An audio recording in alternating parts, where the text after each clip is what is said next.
ಎಲ್ಲ ಫ್ರೆಂಡ್ಸ್ ಎಲ್ಲರಿಗೆ ನಮಸ್ಕಾರ. ಕನ್ನಡ ಲೈಫ್ ಸ್ಟೋರಿನಿಂದ ಪ್ರತಿಯೊಬ್ಬರಿಗೆ ತುಂಬ ಧನ್ಯವಾದಗಳು. ನಾನು ಹೇಳುವುದೇನು ಅಂತಂದರೆ, ಒಂದು ಹುಡುಗಿ, ಒಂದು ಹುಡುಗ ಇಬ್ಬರು ಕ್ಲೋಸ್ ಆಗಿ ಮಾತಾಡ್ತಾ ಇರುತ್ತಾರೆ. ಅವ್ರು ತುಂಬ ಚೆನ್ನಾಗಿರುತ್ತಾರೆ. ಅವರಿಬ್ಬರ ಮಧ್ಯದಲ್ಲಿ ಇರೋದೇ ಫ್ರೆಂಡ್ಶಿಪ್. ಇವು ಸ್ಟಾರ್ಟಿಂಗ್ ಒಂದು ಸ್ವಲ್ಪ ಕ್ಲೋಸ್ ಆಗಿ ಮಾತಾಡಿದ್ರೆ ಫ್ರೆಂಡ್ಶಿಪ್ ಅಲ್ವಾ? ಸೊ, ಅವ್ರ ಇಬ್ಬರ ಮಧ್ಯದಲ್ಲಿ ಸ್ಟಾರ್ಟಿಂಗ್ ಇರೋದೇ ಫ್ರೆಂಡ್ಶಿಪ್. ಬಟ್ ಆ ಫ್ರೆಂಡ್ಶಿಪ್ ಇರೋದು ಹೇಗಿರುತ್ತೆ ಅಂದರೆ, ತುಂಬ ಕ್ಲೋಸ್ ಆಗಿ ಮಾತಾಡ್ಕೊಂಬೋದ್ರಲ್ಲಿ ಈ ಹುಡುಗ ಹುಡುಗ ಫ್ರೆಂಡ್ಶಿಪ್ ಮಾಡಿದರೆ ಅದಕ್ಕೆ ಯಾರು ಏನು ಅನ್ಕೊಂಬೋದಿಲ್ಲ. ಬಟ್ ಒಂದು ಹುಡುಗಿ, ಒಂದು ಹುಡುಗ ಕ್ಲೋಸ್‌ನೆಸ್ ಜಾಸ್ತಿ ಇರೋದ್ರಲ್ಲಿ ಥರ್ಡ್ ಪರ್ಸನ್, ಇಲ್ಲ ಸೊಸೈಟಿ, ಸಮಾಜ ಇವೆಲ್ಲ ಏನ್ ಅನ್ಕೋತಾರೆ ಅಂದ್ರೆ ನೆಗೆಟಿವ್‌ಗೆ ಆಲೋಚನೆ. ಇವ್ರಿಬ್ಬರ ಮಧ್ಯದಲ್ಲಿ ಏನೋ ನಡೀತಾ ಐತೆ ಅಂತ ಅನ್ಕೋತಾರೆ. ಬಟ್ ಅವ್ರು ಅನ್ಕೊಂಡಿದ್ದು ತಪ್ಪಿಲ್ಲ. ಇನ್ನು ಕ್ಲೋಸ್ ಆಗಿ ಇದ್ದಿದ್ದು ತಪ್ಪಲ್ಲ. ಬಟ್ ಇಲ್ಲಿ ವಿಚಾರ ತಪ್ಪು. ಇವ್ರ ಜಾಗಕ್ಕೆ ಹೋಗಿ ಒಂದು ಹುಡುಗಿ, ಒಂದು ಹುಡುಗ ಇಬ್ಬರು ಕ್ಲೋಸ್ ಆಗಿ ಮಾತಾಡ್ತಾ ಇದ್ರು. ಒಂದು ಎಲ್ಲೋ ಒಂದು ಎಲ್ಲೋ ಒಂದು ಜಾಗದಲ್ಲಿ ಕ್ಲೋಸ್ ಆಗಿ ತುಂಬಾ ಮಾತಾಡ್ಕೊತಾ ಇದ್ದಾರೆ. ಒಂದು ಹುಡುಗ, ಒಂದು ಹುಡುಗಿ ಒಂದ್ ಜಾಗದಲ್ಲಿ ಇಬ್ರು ಕುಂತಿದ್ದಾರೆ. ಅವ್ರು ಮಾತಾಡ್ಕೊತಾ ಇದ್ದಾರೆ. ಬಟ್ ಅದು ಯಾವ್ದು ಮಾತಾಡ್ಕೊತಾ ಇದ್ದಾರೆ ಅಂದ್ರೆ ಅವ್ರಿಗೆ ಗೊತ್ತು. ಅವರು ಒಳ್ಳೆದಾಗಿ ಮಾತಾಡ್ಕೊತಾ ಇದ್ದಾರೆ. ಬಟ್ ಸಮಾಜ ನೋಡೋರಿಗೆ, ಥರ್ಡ್ ಪರ್ಸನ್‌ಗಳು ನೋಡೋರಿಗೆ ಅವರಿಬ್ಬರು ಪಕ್ಕದ ಪಕ್ಕದಲ್ಲೇ ಕುಂತಾಗ ಅವ್ರು ಮಾತಾಡ್ಕೊತಾ ಅವ್ರ ಪಾಡಿಗೆ ಅವರು ಕಷ್ಟನೋ ದುಃಖನೋ ಚೆನ್ನಾಗಿ ಒಂದು ಒಳ್ಳೆ ರೀತಿಯಲ್ಲಿ ಕನ್ವರ್ಸೇಷನ್ ಸ್ಟಾರ್ಟ್ ಆಗುತ್ತೆ ಅವ್ರ ಮಧ್ಯದಲ್ಲಿ. ಬಟ್ ನೋಡೋರ್ ಕಣ್ಣಿಗೆ ಅವರಿಬ್ಬರು ಕುಂತು ಮಾತಾಡ್ತಾ ಇದ್ದಾರಲ್ಲ, ಅದನ್ನ ನೆಗೆಟಿವಿಟಿ ತಗೋತಾರೆ. ತುಂಬಾ ಕ್ಲೋಸ್ ಇರೋದ್ರಲ್ಲಿ ಕೂಡ ನೆಗೆಟಿವಿಟಿ ತಗೋತಾರೆ. ಏನೋ ಇದೆ ಸಂಬಂಧ ಅಂತ ತಿಳ್ಕೊತಾರೆ. ಲವರ್ಸ್ ಆಗ್ಬೋದು, ಇನ್ನ ಏನೋ ಆಗ್ಬೋದು. ನೋಡೋರ್ ಕಣ್ಣಿಗೆ ಯಾವ ತರ ಕಾಣುತ್ತೆ ಅಂತಂದ್ರೆ, ಫಾಸ್ಟ್ ಆಗಿ ವೈರಲ್ ಆಗೋದು ನೆಗೆಟಿವಿಟಿನೇ. ಅಂದ್ರೆ ಅಲ್ಲಿ ಏನ್ ನಡೀತಾ ಇದೆ ತಿಳ್ಕೊಂಬಲ್ದಂಗೆ ಇವರೇ ಆಲೋಚನೆ ಮಾಡ್ಬಿಟ್ರು. ಯಾರು? ಈ ಸಮಾಜ, ಈ ನೆಗೆಟಿವಿಟಿ ಜನಗಳ ಬಗ್ಗೆ. ಒಂದು ಹುಡುಗ, ಒಂದು ಹುಡುಗಿ ತುಂಬಾ ಕ್ಲೋಸ್ ಆಗಿದ್ದಾಗ, ಸ್ವಲ್ಪ ದಿನ ಅವರು ಜಾಸ್ತಿ ಕಾನ್ವರ್ಸೇಷನ್ ಸ್ಟಾರ್ಟ್ ಮಾಡಿದಾಗ, ಒಂದ್ ವೇಳೆ ಬಹಳ ಮಾತಾಡ್ಕೊತಾ ಇದ್ದಾಗ ಎಲ್ರು ಹಾಗೆ ತಿಳ್ಕೊತಾರೆ. ಅವ್ರಿಬ್ಬರೇ ಮಾತಾಡ್ಕೊತಾ ಇದ್ದಾಗ ಏನೋ ಸಂಬಂಧ ಇದೆ ಅಂತ ತಿಳ್ಕೊತಾರೆ. ಬಟ್ ಅಲ್ಲಿ ಇದ್ದಿದ್ದು ಅವ್ರಿಬ್ಬರ ಮೈಂಡಲ್ಲಿ ಇದ್ದಿದ್ದು ಫ್ರೆಂಡ್ಶಿಪ್. ಬಟ್ ನೋಡೋರ್ ಕಣ್ಣಿಗೆ ಮಾತ್ರ ಇನ್ನ ಏನೋ ಸಂಬಂಧ ಇದೆ ಅಂತ ತಿಳ್ಕೊತಾರೆ. ಇವಾಗ ಇವ್ರು ಕ್ಲೋಸ್ ಆಗಿರೋದು ಇವ್ರದ್ದು ತಪ್ಪ? ಇವ್ರು ಕ್ಲೋಸ್ ಆಗಿ ಇದ್ದಿದ್ದಕ್ಕ ಅವ್ರು ವಿಚಾರ ಮಾಡೋದ್ರಲ್ಲಿ ತಪ್ಪ? ಇಲ್ಲಿ ಅವ್ರು ಬಿ ತಪ್ಪಲ್ಲ, ಇವ್ರು ಬಿ ತಪ್ಪಲ್ಲ. ಬಟ್ ಒಂದ್ ಅರ್ಥ ಮಾಡ್ಕೊಳ್ಳಿ, ಒಂದ್ ಹುಡುಗಿ, ಒಂದ್ ಹುಡುಗ ಕ್ಲೋಸ್ ಆಗಿದ್ದಾಗ ಎಲ್ಲರೂ ನೆಗೆಟಿವ್ ಆಗಿ ಥಿಂಕ್ ಮಾಡ್ತಾರೆ. ಜಾಸ್ತಿ ನಾವು ಮಾತಾಡೋದ್ರಿಂದ ಪಕ್ಕ 100% 100% ಗ್ಯಾರಂಟಿ ಕೊಡ್ತೀವಿ. ಥರ್ಡ್ ಪರ್ಸನ್‌ಗಳಾಗ್ಬೋದು, ಇನ್ನು ಯಾರಾದ್ರೂ ಆಗ್ಬೋದು, ನೋಡೋರ್ ಕಣ್ಣಿಗೆ ಅದೇ ತರ ಕಾಣಿಸುತ್ತೆ. ಫ್ರೆಂಡ್ಶಿಪ್ ಮಾಡ್ಬೇಕಾದ್ರೆ ಫಸ್ಟ್ ಆಫ್ ಆಲ್ ನೀವು ಇಬ್ಬರ ಮಧ್ಯದಲ್ಲಿ ಕ್ಲಿಯರ್ ಆಗಿ ಇರಬೇಕು. ನಾವ್ ಏನು ಅಂತ ಕ್ಲಿಯರ್ ಆಗಿರ್ಬೇಕು. ಒಂದು ಹುಡುಗ ಫ್ರೆಂಡ್ಶಿಪ್ ಜಾಸ್ತಿ ಮಾಡಿದ್ರು ಕೂಡ ಏನ್ ಪ್ರಾಬ್ಲಮ್ ಆಗೋದಿಲ್ಲ. ಹುಡುಗಿ ಕ್ಲೋಸ್ ಆಗಿದ್ರು ಕೂಡ ಏನ್ ಪ್ರಾಬ್ಲಮ್ ಆಗೋದೇ ಇಲ್ಲ. ಆದರೆ ಒಂದು ಹುಡುಗ, ಒಂದು ಹುಡುಗಿ ಇರುತ್ತೆ ನೋಡಿ, ಅವರಿಬ್ಬರು ಜಾಸ್ತಿ ಮಾತಾಡಿದ್ರೆ, ಜಾಸ್ತಿ ಒಂದು ಕುಂತು ಮಾತಾಡ್ಬೋದು, ಮೀಟ್ ಆಗ್ಬೋದು. ಹೀಗೆಲ್ಲ ಮಾಡಿದಾಗ ಏನೋ ಇದು ಸಂಬಂಧನೇ ಇದೆ ಅಂತ ತಿಳ್ಕೊತಾರೆ 100%. ನೋಡೋರ್ ಕಣ್ಣಿಗೆ ಪ್ರತಿಯೊಬ್ಬರಿಗೂ ಅದೇ ರೀತಿ ಕಾಣುತ್ತೆ. ಬಟ್ ಈ ಥರ್ಡ್ ಪರ್ಸನ್ ಮಾತು ಕೇಳಿ ಕೆಲವೊಬ್ರು ಮೈಂಡ್ ಇಲ್ದವ್ರು ಏನ್ ಮಾಡ್ತಾರೆ ಅಂತಂದ್ರೆ, ಥರ್ಡ್ ಪರ್ಸನ್ ನಮ್ಮ ಬಗ್ಗೆ ಏನೋ ಅನ್ಕೋತಾ ಇದಾರೆ ಅಂತ ಇವ್ರ ಫ್ರೆಂಡ್ಶಿಪ್ ಅನ್ನ ಕಟ್ ಮಾಡುತ್ತಾರೆ. ಯಾಕೆಂದ್ರೆ ಇವ್ರ ಮೇಲೆ ಇವರಿಗೆ ನಂಬಿಕೆನೇ ಇಲ್ಲ. ಫ್ರೆಂಡ್ಶಿಪ್ ಮಾಡೋರ್ಗು ಥರ್ಡ್ ಪರ್ಸನ್ ಮಾತು ಕೇಳ್ಕೊಂಡು ಇವ್ರು ಫ್ರೆಂಡ್ಶಿಪ್ ದೂರ ಮಾಡ್ಕೋತಾರೆ. ಒಂದು ಎಕ್ಸಾಂಪಲ್ ಕೊಡ್ತೀನಿ. ಒಂದು ರೂಮಿನಲ್ಲಿ ಆಗ್ಬೋದು, ಒಂದು ಮನೆಯಲ್ಲಿ ಆಗ್ಬೋದು, ಒಂದು ಹುಡುಗಿ, ಒಂದು ಹುಡುಗ ತುಂಬಾ ಕ್ಲೋಸ್ ಆಗಿ ಕುಂತ್ಕೊಂಡು ಮಾತಾಡ್ತಾ ಇರ್ತಾರೆ. ಬಟ್ ಇವ್ರಿಬ್ಬರು ಯಾಕೋ ಇದಾರೆ ನೋಡೋರೆಲ್ಲ ಶಾಕ್ ಆಗ್ಬಿಡ್ತಾರೆ. ಇವ್ರಿಬ್ಬರು, ಒಂದು ಹುಡುಗ, ಒಂದು ಹುಡುಗಿ ಇದ್ದಿದಾಗ ಎಲ್ರು ಏನೋ ಸಂಬಂಧ ಇದೆ, ಏನೋ ತಪ್ಪಾಗಿ ಅರ್ಥ ಮಾಡ್ಕೊತಾರೆ.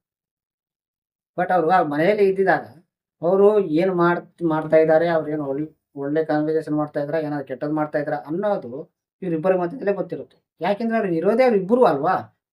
ಇವಾಗ 4 ಜನ ಅವ್ರ ಕಣ್ಣಿಗೆ ಕಾಣಿಸ್ತಿಲ್ಲ ಅವ್ರು ಏನ್ ಮಾಡ್ತಾ ಇದಾರೆ. ಬಟ್ ಅವ್ರು ರೂಮಲ್ಲಿ ಇದ್ದಿದ್ದೇ ಮಾತ್ರ ಗೊತ್ತು. ಬಟ್ ಅವ್ರು ಏನ್ ಮಾಡ್ತಾ ಇದಾರೆ ಅಂದ್ರೆ ಗೊತ್ತಿಲ್ಲ. ಇದ್ದಿದ್ದ ಮಾತ್ರ ಗೊತ್ತು. ಇದೇ ಪಾಯಿಂಟ್ ಅನ್ನು ತಗೊಂಡು ನೆಗೆಟಿವ್ ಇಲ್ಲಿ ಮಾಡಕ್ಕೆ ಸ್ಟಾರ್ಟ್ ಮಾಡುತ್ತಾರೆ. ಇದೇ ಸಿಂಪಲ್ ಮ್ಯಾಜಿಕ್. ಯಾಕೆಂದ್ರೆ ಬುಡ ಎಲ್ಲಿಂದ ಇರ್ತಾ, ಬುಡದಲ್ಲಿ ಏನ್ ಜಗಳ ಇರುತ್ತೋ ಅನ್ನೋದು ಯಾರು ನೋಡೋದಿಲ್ಲ. ಬಟ್ ಜಗಳ ಯಾರು ಆಡ್ತಾ ಇದಾರೆ, ಯಾರು ಇದು ಮಾಡ್ತಾ ಇದಾರೆ ಅದೇ ನೋಡುತ್ತಾರೆ. ಸೊ ಇಬ್ಬರ ಮಧ್ಯದಲ್ಲಿ ತುಂಬಾ ಕಾನ್ವರ್ಸೇಷನ್ ಇರ್ತವೆ ಒಂದು ರೂಮಿನಲ್ಲಿ. ಬಟ್ 4 ಜನ ಎಲ್ಲ ತಪ್ಪು ಮಾಡಿದ್ದಾರೆ ಅಂತಾರೆ. ಬಟ್ ಇಲ್ಲಿ ಅರ್ಥ ಮಾಡ್ಕೊಂಬಂದ್ರೆ, ಅಲ್ಲಿ ಆ ರೂಮಿನಲ್ಲಿ ಇರೋದು ಒಂದು ಹುಡುಗಿ, ಒಂದು ಹುಡುಗ. ಅವ್ರಿಬ್ಬರ ಮಧ್ಯೆ ಫ್ರೆಂಡ್ಶಿಪ್ ಇದೆ. ಅವ್ರಿಗೂ ಗೊತ್ತು. ಬಟ್ ಎಲ್ಲರೂ ಜನಗಳು ಅವ್ರಿಗೆ ಅವಮಾನ ಮಾಡುತ್ತಾರೆ. ನಿಮ್ಮ ಇಬ್ಬರ ಮಧ್ಯದಲ್ಲಿ ಏನೋ ಇದೆ ಅಂತ ಮಾತು ಹಿಂದ್ಗಡೆ ಆಡ್ತಾ ಇರ್ತಾರೆ. ಬಟ್ ಅಲ್ಲಿ ಇರೋದು ಏನು ಅಂತಂದ್ರೆ ಅವ್ರಿಗೆ ಮಾತ್ರ ಗೊತ್ತು. ಅವ್ರ ಮನಸ್ಸಲ್ಲಿ. ಸೊ ಅವ್ರಿಗೆ ಕೆಲವೊಬ್ರು ಮೈಂಡ್ ಇದ್ದಾರೆ ಏನ್ ಮಾಡ್ತಾರೆ, ಯಾರೋ ಏನೋ ಅನ್ಕೋತಾ ಇದಾರೆ ಅಂತ ಇವ್ರು ಫ್ರೆಂಡ್ಶಿಪ್ ದೂರ ಮಾಡ್ಕೋತಾರೆ. ಮೈಂಡ್ ಇದ್ದಾರೆ ಏನ್ ಮಾಡ್ತಾರೆ, ದೂರ ಆಗೋದಿಲ್ಲ. ಯಾಕೆಂದ್ರೆ ಅವ್ರ ಮೈಂಡಿಗೆ ಗೊತ್ತು, ನಮ್ಮ ಮನಸ್ಸಿನಲ್ಲಿ ಯಾವುದೇ ಕೆಟ್ಟ ಭಾವನೆಗಳು ಇಲ್ಲ ಅಂತ. ಆ ಎದುರುಗಡೆ ಇದ್ದ ವ್ಯಕ್ತಿಗಳಿಗೆ ಕೆಟ್ಟ ಭಾವನೆ ಇಲ್ಲ. ಥರ್ಡ್ ಪರ್ಸನ್ ಮಾತು ಕೇಳಿ ನಿಮ್ಮ ಸಂಸಾರ ಆಗ್ಬೋದು, ನಿಮ್ಮ ಸಂಬಂಧಗಳನ್ನ ಆಗಬಹುದು ಹಾಳು ಮಾಡ್ಕೋಬಾರದು. ಇನ್ನೊಂದು ವಿಷಯ, ನೀವೊಬ್ರ ಜೊತೆ ಮಾತಾಡ್ತಾ ಇದ್ರ, ನೀವ್ ಏನೋ ಮಾಡ್ತಾ ಇದ್ದ ಅಂದಾಗ 4 ಜನ 100% ತಿಳ್ಕೊತಾರೆ. ನೀವು ಏನ್ ಕೆಲಸ ಮಾಡಿದ್ರು ತಿಳ್ಕೊತಾರೆ. ಇವಾಗ ಆನ್‌ಲೈನ್‌ನಲ್ಲಿ ಫ್ರೆಂಡ್ಶಿಪ್ ಹೇಗಿರುತ್ತೆ ಅಂತಂದ್ರೆ, ಅದು ಚೆನ್ನಾಗೇ ಇರುತ್ತೆ. ಒಂದು ಆ್ಯಪ್‌ನಲ್ಲಿ ಯಾವುದೋ ಒಂದು ಸೋಷಿಯಲ್ ಮೀಡಿಯಾದಲ್ಲಿ ನೀವು ತುಂಬ ಕ್ಲೋಸಾಗಿ ಮಾತಾಡ್ತಾ ಇರ್ತೀರ, ಚಾಟಿಂಗ್ ಮಾಡ್ತಾ ಇರ್ತೀರ. ಬಟ್ ನೀವು ಕ್ಲೋಸಾಗಿ ಮಾತಾಡ್ತಾ ಇರ್ತೀರ, ಅದು ಫ್ರೆಂಡ್‌ಶಿಪ್ಪೇ ಆಗಿರ್ಬೋದು, ಇನ್ನೇನೋ ಆಗಿರ್ಬೋದು. ಬಟ್ ನೀವು ಕ್ಲೋಸಾಗಿ ಮಾತಾಡೋದ್ರಿಂದ ಅವ್ರು ನೋಡೋ ವ್ಯಕ್ತಿಗಳೆಲ್ಲ ತಪ್ಪಾಗಿ ತಿಳ್ಕೊತಾರೆ. ಇದು ನಿಜ. ನೀವು ಅಲ್ಲೇನು ಕೆಟ್ಟದಾಗಿ ಮಾತಾಡ್ತಾ ಇಲ್ಲ. ಒಳ್ಳೇದೇ ಮಾತಾಡ್ತಾ ಇದ್ದೀರಾ. ಬಟ್ ಅವ್ರು ತಿಳ್ಕೊಂಬೋದು ಏನಂದ್ರೆ ಏನೋ ನಡೀತಾ ಇದೆ ಅಂತ. ಯಾಕೆಂದ್ರೆ ನೀವು ಯಾರಿಗೂ ಮಾತಾಡ್ತಾ ಇಲ್ಲ. ನೀವು ಇಬ್ಬರೇ ಮಾತಾಡ್ಕೊತಾ ಇದ್ದೀರಾ. ಸೊ, ಜಾಸ್ತಿ ಮಾತಾಡ್ತಾ ಇದ್ದೀರ. ಸ್ವಲ್ಪ ಮಾತಾಡಿದ್ರೆ ಏನು ಅನ್ಕೊಂಬೋದು ನೀವು ದಿನವಿಡೀ ಜಾಸ್ತಿ ಮಾತಾಡೋದ್ರಿಂದ ನಿಮ್ಮ ಇಬ್ಬರ ಮಧ್ಯದಲ್ಲಿ ಏನೋ ಇದೆ ಅಂತ ತಿಳ್ಕೊತಾರೆ. ಬಟ್ ಇದು ತಿಳ್ಕೊಂಬೋದು ಪರವಾಗಿಲ್ಲ. ಅವ್ರು ಥರ್ಡ್ ಪರ್ಸನ್‌ಗಳನ್ನ ಬಿಟ್ಟು ಈಗ ನಿಮ್ಮ ವಿಚಾರಕ್ಕೆ ಬಂದ್ರೆ, ಈಗ ಅವ್ರು ನಿಮ್ಮ ಬಗ್ಗೆ ತಿಳ್ಕೊತಾ ಇದ್ದಾರೆ. ಕೆಲವೊಬ್ಬರು ತಲೆ ಇಲ್ದವ್ರು ಏನು ಮಾಡ್ತಾರೆ ಅಂತಂದ್ರೆ, ಮೈಂಡ್ ಇಲ್ದವ್ರು ನಮ್ಮ ಬಗ್ಗೆ ಕೆಟ್ಟದಾಗಿ ಪೋರ್ಟ್ರೇ ಆಗ್ತಾ ಇದೆ ಅಂತ ಅವ್ರ ಫ್ರೆಂಡ್‌ಶಿಪ್ಪ ದೂರ ಮಾಡ್ಕೊತಾರೆ. ಬಟ್ ತಲೆ ಇದ್ದವ್ರು ಏನು ಮಾಡ್ತಾರೆ ಅಂದ್ರೆ, ಯಾರಾದ್ರೂ ಏನು ತಿಳ್ಕೊಳ್ಳಿ, ನಾವು ಮನಸ್ಸಿನಲ್ಲಿ ಯಾವುದೇ ಕೆಟ್ಟ ಭಾವನೆ ಇಲ್ಲ. ಇಬ್ಬರ ಮಧ್ಯದಲ್ಲಿ ಕೆಟ್ಟ ಭಾವನೆ ಇಲ್ಲ. ಕೇವಲ ಫ್ರೆಂಡ್‌ಶಿಪ್ ಮಾತ್ರ ಇದೆ ಅಂತ ಅವ್ರು ಮುಂದುವರಿತಾ ಇರ್ತಾರೆ. ಯಾಕೆಂದ್ರೆ ಅವ್ರ ಮನಸ್ಸಲ್ಲಿ ಯಾವ್ದು ಭಾವನೆ, ಕೆಟ್ಟ ಭಾವನೆ ಇಲ್ಲ. ಯಾರು ತಿಳ್ಕೊಂಡ್ರೆ ಏನಾಗುತ್ತೆ? ಅಲ್ಲಿ ನಡೀತಾ ಇರೋ ಕಾನ್ವರ್ಸೇಷನ್ ಕೆಟ್ಟದ್ದು ಇಲ್ಲೇ ಅಲ್ಲಲ್ವಾ? ಒಳ್ಳೆದಾಗಿ ರೀತಿ ಮಾತಾಡ್ತಾ ಇದ್ದಾರೆ. ಈಗ ಹೊರಗಡೆ ಯಾವ ತರ ಮಾತಾಡ್ತಾ ಇರ್ತಾರೋ ಫ್ರೆಂಡ್ಶಿಪ್ ಬಗ್ಗೆ, ಯಾವ ತರ ಕಾಮನ್ ಆಗಿ ಹೆಂಗ್ ಮಾತಾಡ್ತಾರೋ ಅದೇ ರೀತಿ ಮಾತಾಡ್ತಾ ಇದ್ದಾರೆ. ಬಟ್ ಅದ್ರ ತಪ್ಪೇನಿದೆ? ಕ್ಲೋಸ್‌ನೆಸ್ಸಿಗೆ ಜಾಸ್ತಿ ಕ್ಲೋಸ್ ಆಗೋದ್ರಲ್ಲಿ, ಕ್ಲೋಸ್‌ನಾಗ್ ಮಾತಾಡೋದ್ರಲ್ಲಿ ತಪ್ಪಾಗ್ತಾ ಇದೆನಾ?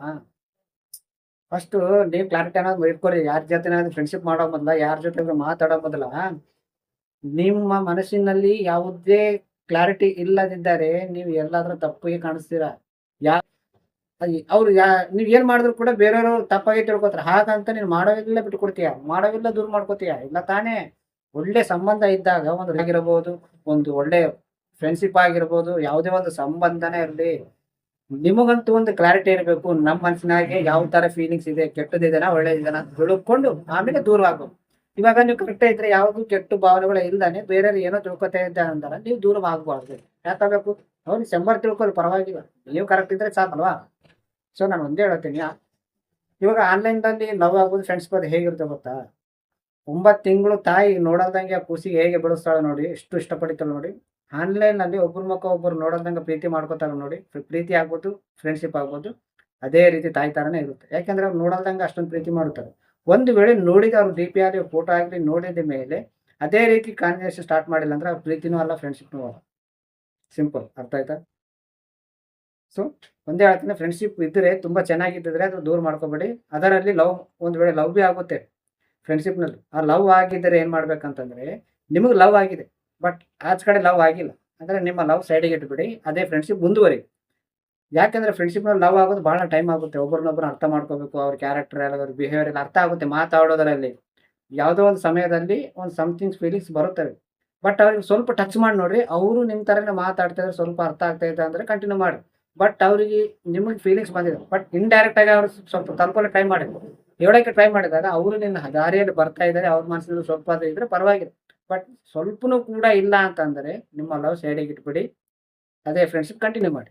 ನೀವು ಲವ್ ಮಾಡಿ ಫ್ರೆಂಡ್ಶಿಪ್‌ನ ದೂರ ಮಾಡ್ಕೋಬೇಡಿ. ಅರ್ಥ ಆಯ್ತಾ ಫ್ರೆಂಡ್ಸ್? ಇದೇ ನನ್ನ ಸ್ಟೋರಿ. ಇಲ್ಲಿವರೆಗೆ ಕೇಳಿದ ಪ್ರತಿಯೊಬ್ಬರಿಗೆ ತುಂಬ ಧನ್ಯವಾದಗಳು. Thank you so much.